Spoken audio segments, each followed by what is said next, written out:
nanti para rasul akan dijuluki sebagai al-katimin katanya. Orang-orang yang menyembunyikan, yang menyimpan syariat-syariat Allah, dan itu mustahil. Makanya dari para nabi itu memiliki sifat yang namanya taklid. Li'annahu, dan karena sesungguhnya yalzamu menjadi sebuah ketetapan alal kitmani, atas menyimpan, menjadi sebuah ketetapan khalalun azimun, cacat yang besar. Dan juga kenapa kok para nabi ini tidak mungkin punya sifat yang namanya al-katim, yang artinya adalah menyimpan atau menyembunyikan syariat Allah, karena itu adalah sebuah kecacatan yang besar. Makanya nggak mungkin kecacatan yang besar kalau Rasul itu punya yang namanya katim atau kitman tadi, menyembunyikan atau menyimpan syariat Allah. Kemudian haitsu inna kullaman, sekiranya sesungguhnya setiap orang qassara, yang lalai fi syariati, di dalam syariat, yakunu, maka ada lahu baginya, bagi setiap orang, al-uzru, yakni alasan atau minta maaf, fi ayyuhajjallaha, berargumentasi kepada Allah Ta'ala, atau tadi ngeles kepada Allah, wa yujadilahu, dan berdebat orang ini kepada Allah, didakwa ada minta beligi, dengan pengakuan tidak ada yang menyampaikan. Wa qad nafallahu ta'ala dzalika fil ayatis sabiqati, dan Allah menafikan bahwa tidak ada yang menyampaikan di dalam ayat yang lalu. Dan juga kenapa kok para nabi punya sifat yang namanya taklid? Setiap orang yang lalai dalam hal syariat, lalai dalam syariat, pasti mereka bakal alasan, berargumenlah di hadapan Allah, ngeleslah di hadapan Allah, debatlah dengan mengatakan tidak ada yang menyampaikan. Padahal para nabi sebelumnya sudah dikatakan oleh Allah, baligh ma unzila min qablik, gitu ya. Baligh ma unzila ilaika min rabbik, gitu ya. Padahal para rasul itu sudah diperintah oleh Allah untuk menyampaikan. Jadi manusia besok gak ada yang bisa noleh, sudah gak ada yang bisa debat, gak ada yang bisa debat dengan mengaku apa? Oh, tidak ada yang menyampaikan syariat Allah. Oh, tidak ada yang memberi peringatan kepada kami. Oh, tidak ada yang memberi kabar gembira kepada kami. Itu semuanya akan terbantah. Kenapa? Karena Allah sudah menurunkan ayatnya, ya ayyuhar rasulu baligh ma unzila ilaika mir rabbik. Begitu. Orang yang sedang dalam maksiatnya, a'udzubillah, kemudian meninggal wafat sebelum taubat, atau orang-orang yang tidak mendapat hidayah, a'udzubillah. Kemudian apa? Dia wafat, gak bisa ngaku-ngaku itu tidak tahu, tidak ada yang menyampaikan itu.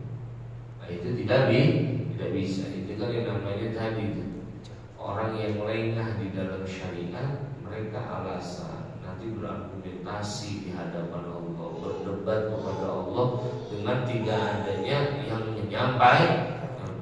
Itu semua dinafikan oleh Allah, karena Allah sudah menurunkan ayat-ayatnya. Kemudian sifat para rasul yang keempat adalah al-amanah, Wa dalilu ala dzalika, dalil yang menunjukkan bahwasanya para nabi dan para rasul itu amanah, qauluhu ta'ala, firman Allah ta'ala. Kemarin amanah artinya zahir dan batinnya para nabi dan para rasul itu terpelihara dari apa? Dari melakukan hal-hal yang dilarang. Jadi zahirnya, batinnya para rasul dan para nabi itu terpelihara. Mana dalilnya? Ini firman Allah surah Ad-Dukhan ayat 8. Inni lakum rasulun amin. Sesungguhnya aku lakum untuk kalian rasulun adalah seorang rasul aminun yang dapat dipercaya. Itu dalilnya. Dan juga wa qauluhu ta'ala, dan firman Allah ta'ala dalil yang berikutnya, innallaha la yuhibbul kha'inin. Sesungguhnya Allah tidak mencintai kepada para pengkhianat. Kepada para pengkhianat Allah agak demen buat sama ini begitu. Gak demen kepada para pengkhianat. Lawan kata dari amanah. Lawan kata dari amanah. Jadi dia karena jadi orang biar amanah. Jadi orang biar amanah. Badan ini kan juga amanah. Badan ini amanah. Karena ini adalah sebuah nikmat. Nikmat itu adalah amanah. Jangan menjadi orang yang khianat dengan mendapatkan amanah berbentuk nikmat, kemudian amanah dan nikmat itu disalahgunakan. Gampangnya kayak begini. Kan kemarin bocah kita habis ujian. Iya, yang sekolah kan udah ujian kemarin. Sebelum tahun baru nih, kan lagi pada ujian kan pada bayar. Itu anak kan masih minta duit sama siapa? Sama orang tua.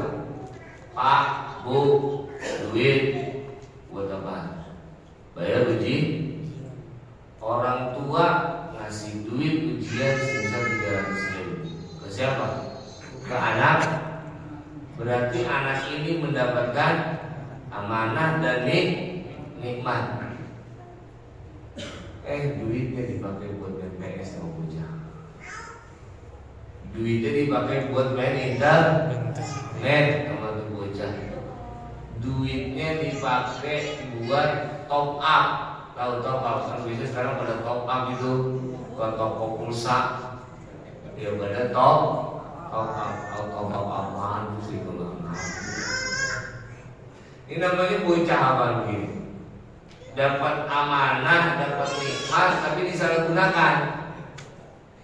Ini namanya bocah apa yang begini?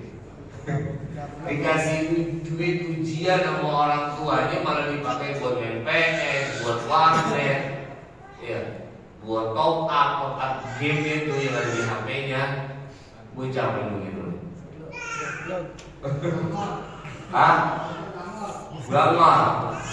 Kurang lebih julukan itu sama kayak kita. Kan kita dapat amanah nih, badan berbentuk badan, dan amanah ini adalah sebuah nikmat. Gak punya mata bisa melihat, nikmat gak punya kuping bisa dengar, nikmat gak punya mulut kalau lagi sehat, makan rendang rasa rendang, malah lagi sakit, ya rendang aja rasanya enak, sate